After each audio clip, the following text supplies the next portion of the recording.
Now today, friends, we come to the 15th chapter of the book of Deuteronomy. If you have your Bible, turn there. If you have your notes and outlines, you'll want to follow along, and you'll notice that the 15th chapter, our subject here is God's poverty program. Hear a great deal about man's poverty program today, and it's not working. God had one that worked. And then there is a section here about a slave, a permanent slave. And then we have the perfect sacrifice is Christ. This is another very unusual chapter, you see. Now we come here in the first verse. At the end of every 7 years thou shalt make a release. He's talking here about the sabbatic year, by the way. Every 7 years there was a release made. That is, as he indicates it here. Verse 2, and this is the manner of the release.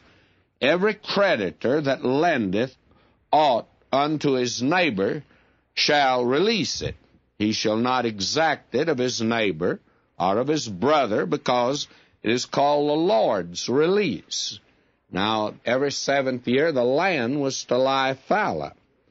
But there were certain conditions that meant that you couldn't, from a brother or a neighbor, you could not take a mortgage that went beyond 7 years. That is, if you foreclosed at the end of 7 years or when the sabbatic year came around, that land or the money you'd loaned all be canceled out.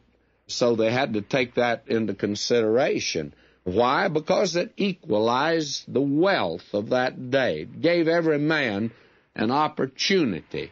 Now, I want to strictly understand, I'm no socialist, and I think it's a devilish doctrine for the very simple reason it doesn't take into the fact that man is a sinful creature. And if he can get it for nothing, he's not going to work for it, that's for sure. But also, there's the other extreme of extreme wealth today. And let's also say that at the lower scale, there are those that won't work, of the poor, if it's given to them. Well, what about the rich that don't work either? There are a great many of those today. Now, there needs to be some sort of a system that would equalize this so that there would be an opportunity given to a poor man who really wanted to work and get something for himself. And that's not possible today. We like to read the story of Henry Ford, and we like to read the story of these men that are founders of great corporations, the Rockefellers and the Heinz and many other of them, and the Mellons. But the poor boy doesn't have quite that kind of an opportunity today. You're not apt to start another big automobile works today. It would certainly be an unusual fellow that did that.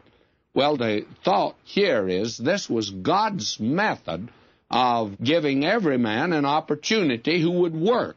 And that's important, you see.